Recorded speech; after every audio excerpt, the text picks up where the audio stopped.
My church live streams 2 services, one traditional and one contemporary liturgy, and we're gonna go into how I set it up. Yeah. So in a sanctuary like this, we don't have manned cameras or fancy drones or whatever. We just have PTZ cameras. So these are point tilt zoom cameras. They're remote controlled. We use Panasonic PTZ cameras because that's what we got. We have about 5 mounted in the sanctuary. So they're on the ceiling, they're on the columns so that we can get multiple angles. And there's a couple more here and about. I also have a couple static cameras laying around just for extra pizzazz. PTZ cameras are really cool. They're controlled by this one Panasonic remote, which is crazy expensive. I can control everything right here with a bunch of presets. Very convenient, actually. So I don't need 5 cameramen. I just switch the preset and move whatever camera I want. They're very responsive. Some of my cameras have really good zoom, like 40 times. We can get way into details, though we typically don't. These are all powered through PoE, or Power over Ethernet, and sent via the NDI protocol, which is a network video protocol, which sends video over IP, specifically the NDI protocol. I don't know what's so special about it, but that's what it uses. Switching. So video switching is done via the program Wirecast, which we have a yearly subscription to. It's a really neat virtual switching program. I don't need a physical hardware like the Blackmagic ATEM Mini or anything like that. I've got it set up for all our cameras and a bunch of different graphics and videos and presets that I use every Sunday because we need those.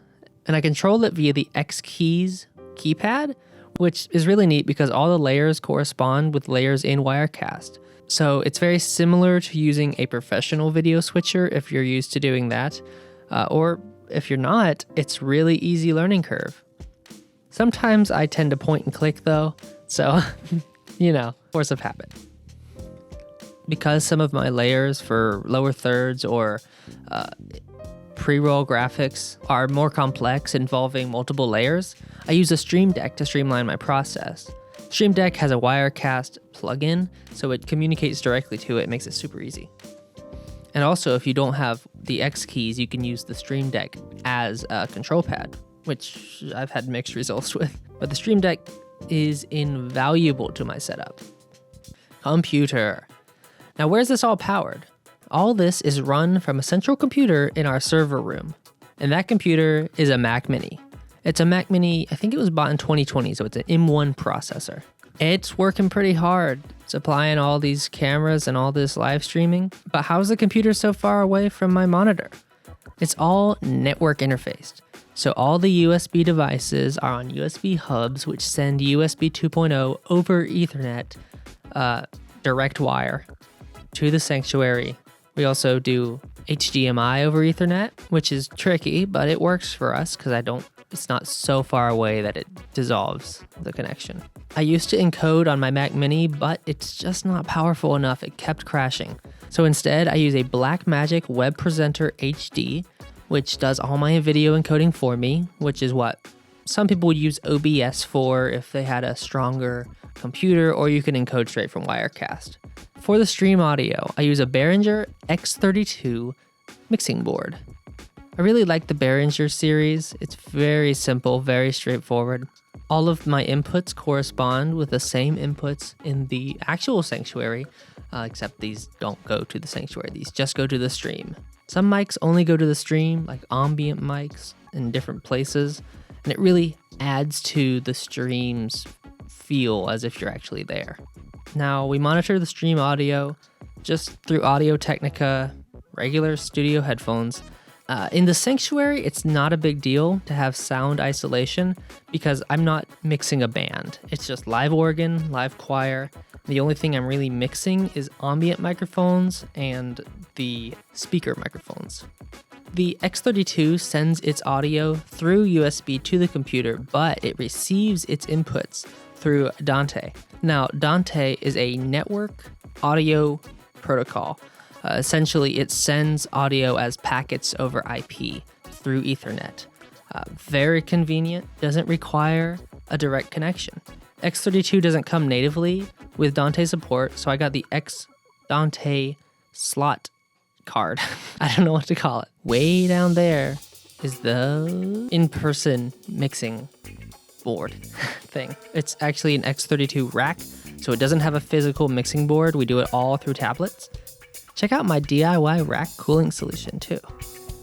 So all the inputs are fed through this instead of another digital snake. It's fed right into the board, and then it's sent through the X Dante card back upstairs. The wonders of networking.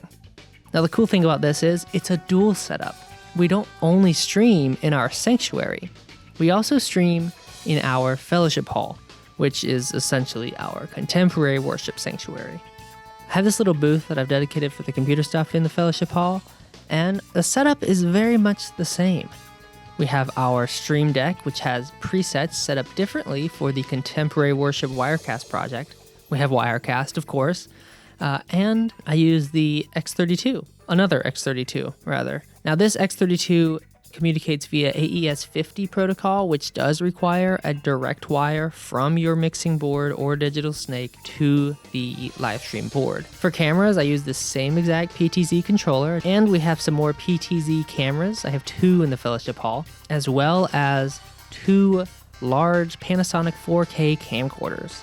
And these do have to be manned, although I only usually man one of them. Now it's all converted from HDMI to NDI back into the network for Wirecast to pick up. Just like the PTZ cameras, except these aren't PTZ.